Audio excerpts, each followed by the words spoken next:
Hello and welcome to Storytime with Miss Alyssa. I'm reading Thanksgiving, a Thanksgiving themed book today. I have my little turkey, got my thankful shirt, and we're going to read a story called Three Young Pilgrims.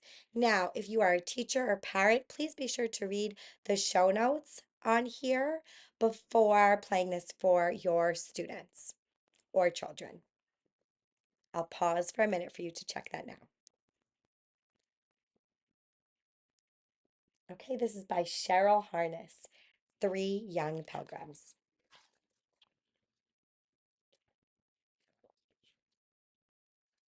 Now, here's a note from the author. The purpose of this book is to tell part of the story of a family, the Allertons' adventures during one year between the autumns of 1620 and 1621 cannot be told apart from the larger story of a group of brave people who set out to make a new life in a land that was unknown to them. The book is not meant to be a scholarly work on the Pilgrims. Much has been written in greater detail about their ways and wanderings. It is instead a storybook, an illustrated primer that will perhaps lead the reader to study further. While researching this story, I visited Plymouth Plantation in Plymouth, Massachusetts. This living history museum strives to give an authentic simulation of how life was lived in the 1620s. It's a trip I would recommend to anyone who wants to discover more. And here's a little a map. It's a little hard to see, but I'm going to hold it up. Okay? So here is Plymouth in English, England, and then this I'm assuming is the Mayflower, and there's Cape Cod, and this is Plymouth Rock and Jamestown, Plymouth. Okay, so I'll read this all. September 6, 1620, the Mayflower and 102 pilgrims, 30 crew, left Plymouth Harbor and sailed off alone. The Mayflower and her sister ship, the Speedwell, left Southampton on the 5th of August. The leaky Speedwell was forced to turn back. And then it says some other things here. There's a William Bulletin passed away at sea. Here's an Oceanus Hopkins was born at sea. These are all different pilgrims that ventured on the Mayflower. Cape Cod, first landfall of the Mayflower, November 9th, 1620. The pilgrims landed at Plymouth, December 18th, 1620. Mary, Remember, and Bartholomew stood on the deck of the little boat in the very middle of dark blue ocean all around. They watched for mermaids and whales, pirates, and most of all, land. Down below their feet were the dark, bad smelling rooms for the people and their bundles. Below them was the hold full of cargo and barrels of food and water. Below all this was dark, cold sea water, where Mamma said fish swam through the bones of poor drowned sailors. And here is a diagram of the Mayflower. I'll hold it up. You can pause this if you'd like to show this to your students or children in more detail. It had been 60 days since the ship sailed from England.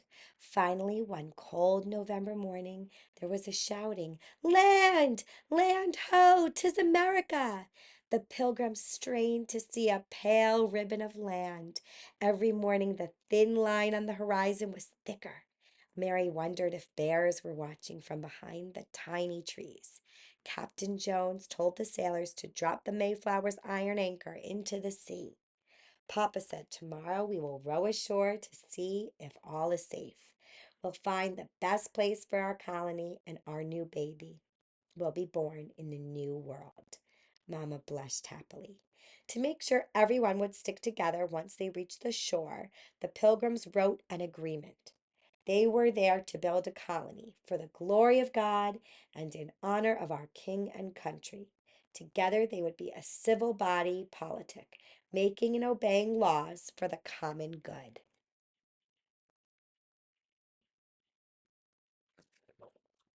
It was scary getting into the little boat. Everyone's legs were wobbly after so many weeks at sea, but then how wonderful to run on solid land.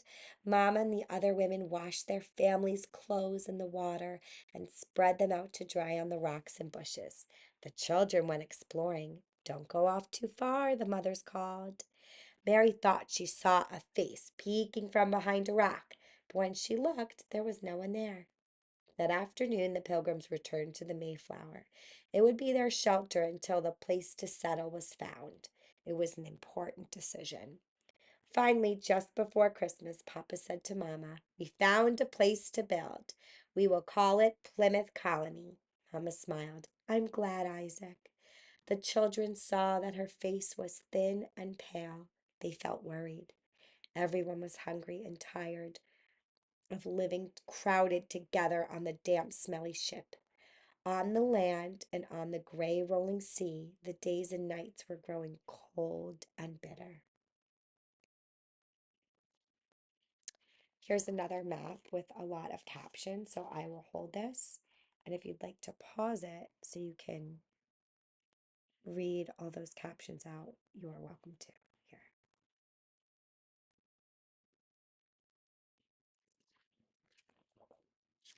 Mary watched snowflakes melt into the salty sea. She could hear the ringing of axes and pounding of hammers. The sounds carried clearly across the water from the land where Papa and the others were building shelter as fast as they could. Some of the grown-ups were beginning to be sick. Mistress Mullins had died of the sickness. Mr. Bradford's sad, silent wife had fallen into the sea and drowned. Mary shivered and wished that the new baby would come, that spring would come, and that they would all be warm and safe together in their own house with supper in the kettle. It was a very hard life. In the next weeks, those who were strong enough moved their belongings from the ship to the common house and to their own half built houses. One dark winter evening, Papa built a smoky fire in their hearth. That night, Bartholomew, Remember, and Mary warmed their fingers with their whispered prayers and bundled up with him and Mama.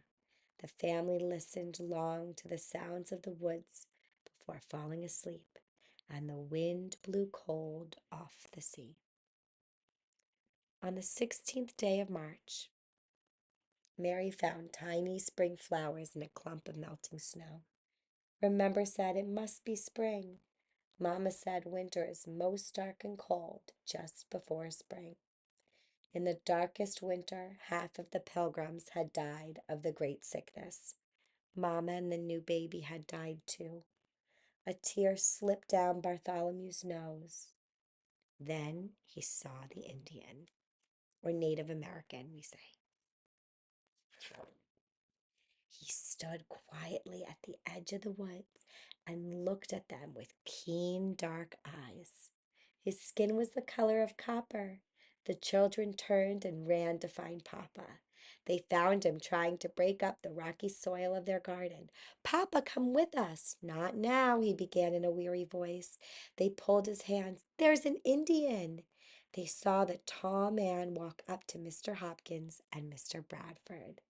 "Welcome, Englishmen," he said in a loud, deep voice. "My name is Samoset." The thin, sad pilgrims came out of their fields and doorways to see the Indian.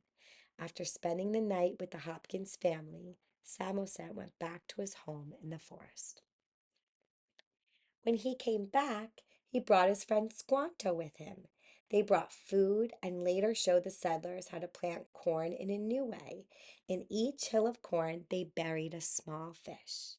Remember planted the herbs and flowers that Mama had brought. When no one was looking, Mary planted a fish too.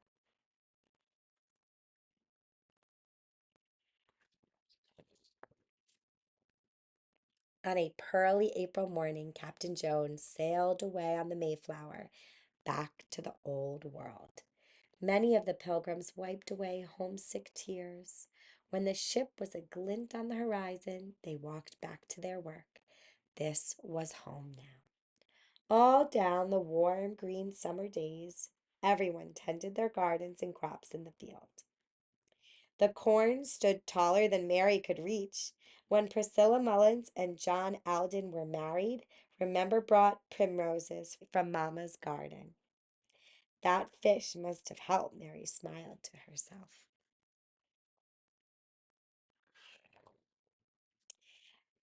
There was going to be a rich harvest. Well into the cool blue evenings, the pilgrims worked, gathering in the squash, peas, beans, barley, and corn. Herbs for medicines and seasonings were tied into sweet smelling bunches. After the Sabbath prayers and hymn singing, Governor Bradford stood before the congregation. His collar was very white beneath his sunburned face. We will invite our Indian brothers to feast with us and offer prayers of thanksgiving to the Maker for a bountiful harvest. It would be a fine thing to do. Nobody had forgotten how it felt to be cold and hungry.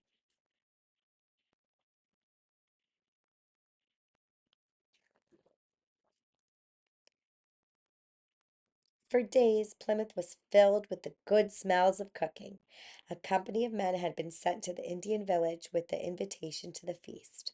Massasoit, the great leader, Samoset Squanto, and nearly 90 other men emerged from the shadowy woods wearing feathers in their black hair. The feasting went on for 3 days. As the deer brought by the Indians roasted and food was set out on long tables, the men challenged each other to see who was the strongest, whose feet ran the fastest.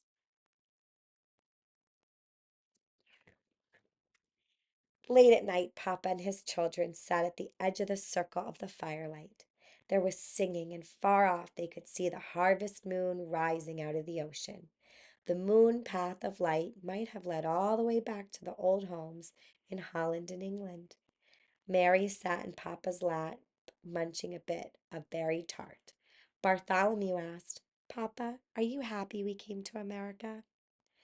Remember frowned at her brother. She didn't want Papa to be sad. Mary looked up into Papa's dark eyes. Here they are, right here, the kids and the dad. After a time, he said, Your mother and I wanted to bring up our children where no king could tell us how to live and pray. He sighed. We didn't know it would be so hard, but yes, I am happy. And what of you children? We've had a devilish hard time and we've had to be brave. But are you happy? Papa's voice was very soft. Bartholomew watched the fire and the men who had begun to dance and said, I think I will be, Papa. Remember squeezed Papa's rough fingers and smiled up at him. Mary wished that Mamma were there. Papa's arms tightened around her. Feeling warm and safe, she whispered, I wasn't happy. Papa's soft whiskers brushed her cheek. The four of them listened to the singing in the sea. Way past bedtime, away from the fire, the moon lighted the paths leading home.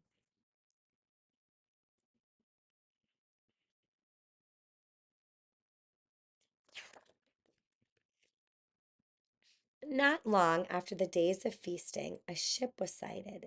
The Fortune brought 35 new settlers and no food to feed them. There followed a hungry winter and more hard times. The Pilgrim's good friend Squanto died in September of 1622. The next summer, a miraculous rain came just in time to save the harvest, and two more ships came from England, the Anne and the Little James. Many families were reunited. Dinkin Fuller's wife and Elder Brewster's daughters were aboard. 2 years later, Fear Brewster became Papa's second wife. Slowly, the hungry years passed, and the colony grew as the land became prosperous. The Pilgrims and their children moved to their own farms in newly created townships, such as Rehoboth, Rehoboth, and Duxbury. When Bartholomew grew up, he went back to England.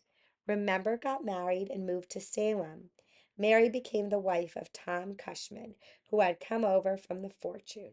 They had 8 children, and when Mary Allerton Cushman died in 1699, The last passenger of the Mayflower passed from the earth. Here is a very large, here's a timeline.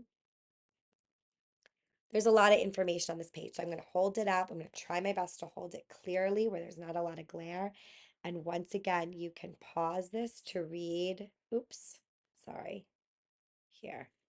I think that should be okay. I'm going to hold it like this and feel free to pause. Wait, maybe that's better.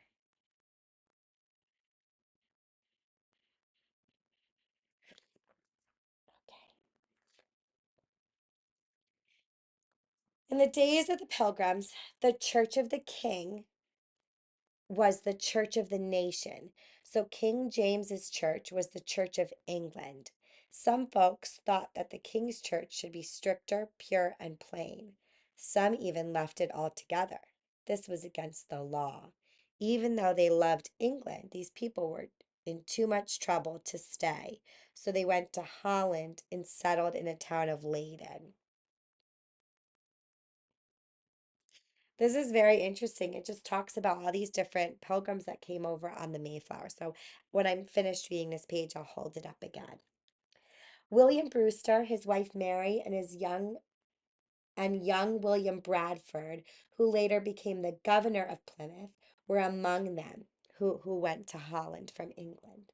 After 12 years in Holland, they and other members of the little church decided to go to America, where there was lots of land and greater freedom. Because they thought of themselves as God's chosen people, they called themselves saints. The others who sailed were strangers to them, so that's what they were called. Oh, the saints. Okay, so this was talking about Plymouth. This is talking about the saints who were, oh, and this must be who the people from Holland, that they called themselves the saints. So I'm going to hold this up, and if, let's see, I'm going to try to, okay, there. Pause it if you'd like, and let me try to, oh yeah, that's better. Oh gosh, I'm sorry. I'm not very good at this. Okay, next, let's see. Is this about now? Here's about the strangers. So these were the other pilgrims. Besides religious freedom, the New World also offered the chance for people to own their own land. Because of this opportunity, the strangers, men, women, and children from London and southeastern England, decided to join the adventure. Many problems later, 102 pilgrims all together sailed away on the Mayflower. So I'll hold this up so you can read about the strangers. Now, let me see. Let me try to. Okay, I think that's actually pretty good. Feel free to pause.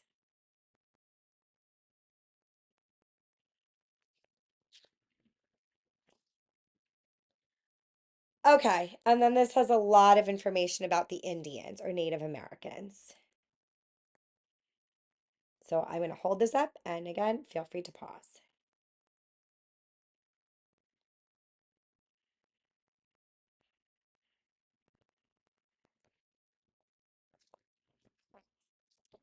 That's it. That was a long story. Thanks for sticking with me on this one. Thank you so much for joining me. If you enjoyed this story and want to see more just like it, please be sure to like and subscribe. Happy Thanksgiving. See you next time.